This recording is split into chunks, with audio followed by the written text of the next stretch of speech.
अब जो रेट है एवरेज जो है ना, एवरेज 1 एकड़ पे आपकी जो गंदम आप कह सकते हैं कि वो प्रोड्यूस हो रही होती है, वो आपकी मैक्सिमम 40 मन के करीब हो रही होती है।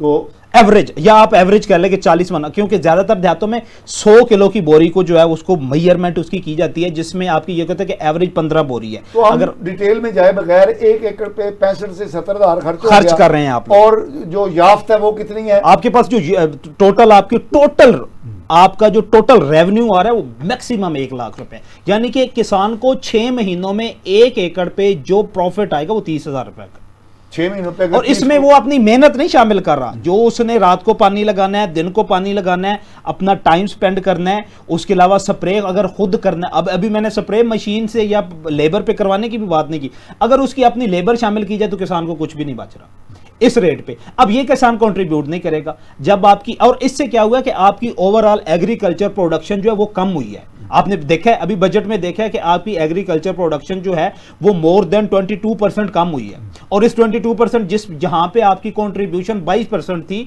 जीडीपी में एग्रीकल्चर सेक्टर की, अगर उसकी प्रोडक्शन जो है वो 20 से 22% कम हो गई तो आप कहां स्टैंड करेंगे? आप क्या करते हैं? दूसरी बात, आप अपनी, हमारे यहां सबसे बड़ा बात ये की जाती है कि इंटरनल करेंसी का तो हमें कोई मसला नहीं है, हमारे पास तो डॉलर का मसला है। अब उस डॉलर को आप कंट्रोल करने के लिए, आप फॉरेन एक्सचेंज को, फॉरेन रिजर्व को इंक्रीज करने के लिए आप क्या करते हैं? आप सब्सिडीज देते हैं इंडस्ट्रियलिस्ट को कि वो अपना माल बाहर एक्सपोर्ट करे, ठीक है, वो सॉरी एक्सपोर्ट करे। अब एक्सपोर्ट में उसको सब्सिडी दे रहे हैं, किसी टेक्सटाइल वाले को भी आप दे रहे हैं, एग्रीकल्चर जो बड़े बड़े आप ये कह लें कि चीनी वाले हैं उनको आप लोग दे रहे हैं। यहां पे वो जो फ्री लॉन्सर हैं जिस पे अभी आपने बात की है, टैक्स लगाया है, जहां पे आपका 1 रुपया खर्च नहीं होता। अभी यूट्यूबर, मैं खुद भी यूट्यूबर हूं, मेरा चैनल भी है, अब हमारे यहां कोई भी पेमेंट आती है हमें कम से कम अपनी टोटल पेमेंट का 35 से 38% जो है हमारा टैक्स कटता है, जो पेमेंट आ रही है, जहां पे हम लोग गवर्नमेंट कुछ भी नहीं कर रहा। आप ये लगे गवर्नमेंट का कोई नुकसान नहीं हो रहा, बल्कि हम उस डेफिसिट को फिल कर रहे हैं। उस डेफिसिट पे भी गवर्नमेंट ने ये टैक्स लगा दिया। अब ये, और दूसरी बात ये है कि हमारे यहां अभी इस बात को कवर करने की कोई बंदा कोशिश नहीं कर रहा कि आपने सबसे पहले अपनी इनकम बढ़ानी है और अपने एक्सपेंडिचर कम करने हैं। एक्सपेंडिचर कम नहीं कर रहा, डेफिसिट बजट जो है वो मैंने ये नहीं देखा कि 78 ईयर में आपका कभी बैलेंस बजट आया हो। कोई एक बैलेंस बजट का 2080 का भी कभी डिफरेंस आया हुआ आपके आपने टैक्स, हमारी भाई इनकम टैक्स जो है वो कम कर दिया, 1% कर दिया। भाई आपने टैक्स नेट कितना बढ़ाया है? टैक्स सर्कल आपके पास 22 से 25 करोड़ की आपकी आबादी है, जिसमें से आपके बकौल 37 लाख बंदा टैक्स देने वाला है।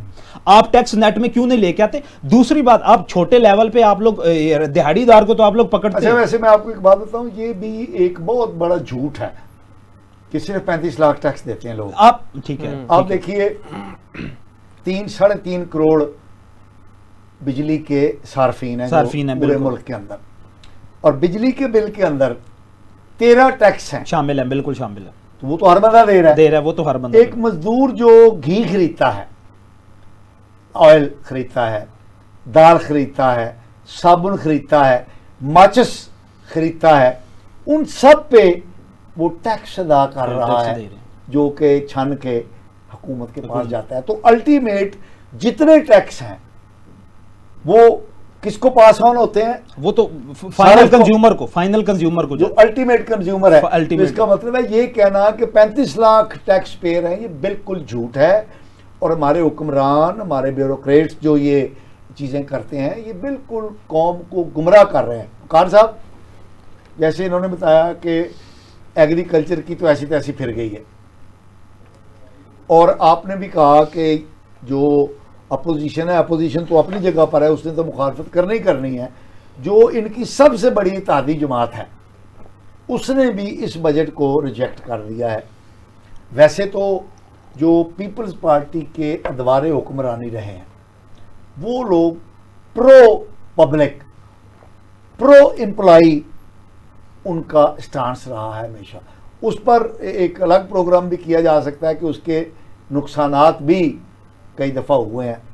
लेकिन हमारे जो मौजूदा हुक्मरान हैं ये क्योंकि खुद सनतकार हैं और इनके साथ जो शरीक हैं, मेजर जो लोग हैं, जो जनता के लोग हैं, तो वो खुद क्योंकि कारोबार में मसरूफ़ हैं, दूध का कारोबार हो, मुर्गी का कारोबार हो, चीनी का कारोबार हो, गंदम का कारोबार हो, सनत का हो, टेक्सटाइल का हो, कॉटन का हो, ये सारे लोग हुकूमत में शामिल हैं। तो ये वही पॉलिसियाँ बनाएंगे जो इनको फ़ायदा देती हैं कि एक चीज़ को पहले एक्सपोर्ट कर दिया जाए, उस पर सब्सिडी ले ली जाए, और उसके बाद उसी चीज़ को दोबारा इंपोर्ट करके दोबारा पैसे बनाए जाएं। तो वकार असलम साहब, ये चीज़ें अब लगता नहीं कि चल सकेंगी, क्या कहते हैं आप? जी पाशा साहब, बिल्कुल दुरुस्त निशानदेही किया आपने कि पीपल्स पार्टी का जो बजट आप उसकी गवर्नमेंट में 100 कीड़े निकाल लें, लेकिन उनकी जो जितने भी बजट उनके आते थे वो अवाम दोस्त हुआ करते थे, उनमें अवाम के लिए मुख्तलिफ सब्सिडीज़ मौजूद होती थी। आपने इस दफ़ा 7% दावा ये किया कि हमने एक्सपेंडिचर जो है वो 7% कम कर दी हैं, और दूसरी तरफ आपने अपनी मराद बढ़ाने के जितने मतलब आप रास्ते निकाल सकते थे आपने वो निकाले हैं।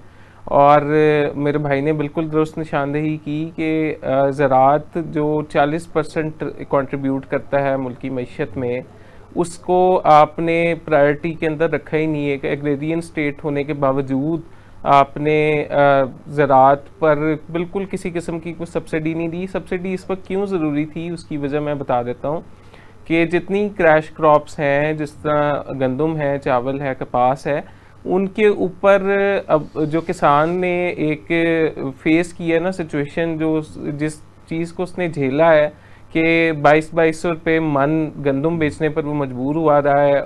गवर्नमेंट अपना मिडल मैन जो आड़ती जिसको कहते हैं वो उसका फ़ायदा उठाता रहा है, और जो गवर्नमेंट है वो अपना रेट जो 5000 रुपया मुकर्रर किया था वो भी देने से कासिर रही है।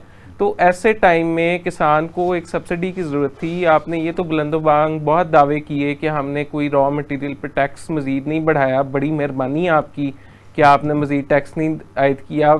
आप पहले ही उसकी कमर तोड़ चुके हैं किसान की, आप पहले ही उसकी जो उसकी मौश है उसका सत्यानाश कर चुके हैं। उसके बावजूद अब आपको ये कहते शर्म नहीं महसूस होती कि एक किसान पर आपने मज़ीद टैक्स नहीं आयद किया। तो उसके लिए तो आपको सब्सिडी का कोई प्लान लेके आना चाहिए था।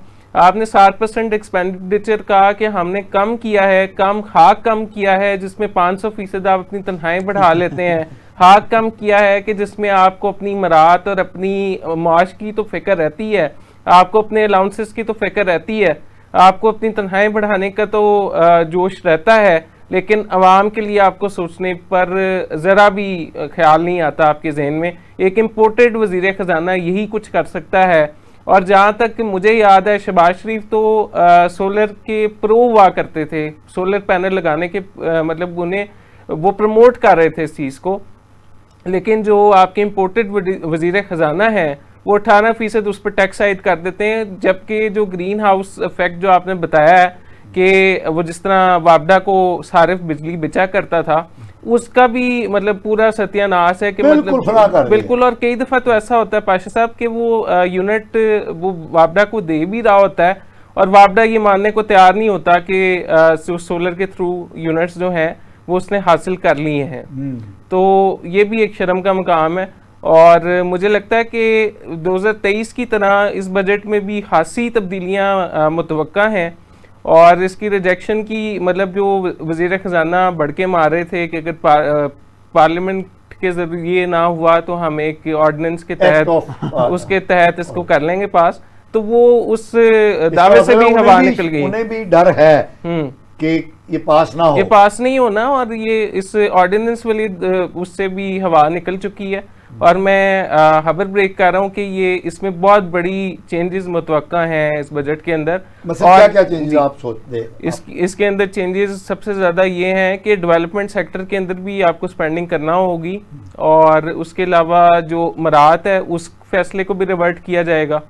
मतलब तनख्वाहें जी फर्क आ रहा है कि नहीं? तनख्वाहों और पेंशन में भी आना चाहिए। जिस तरह से आप मतलब आपने इन्फ्लेशन को ले गए ना, आपके मुताबिक 7.5% है, लेकिन हकीकी तौर पे आप देखें तो 18.5% है।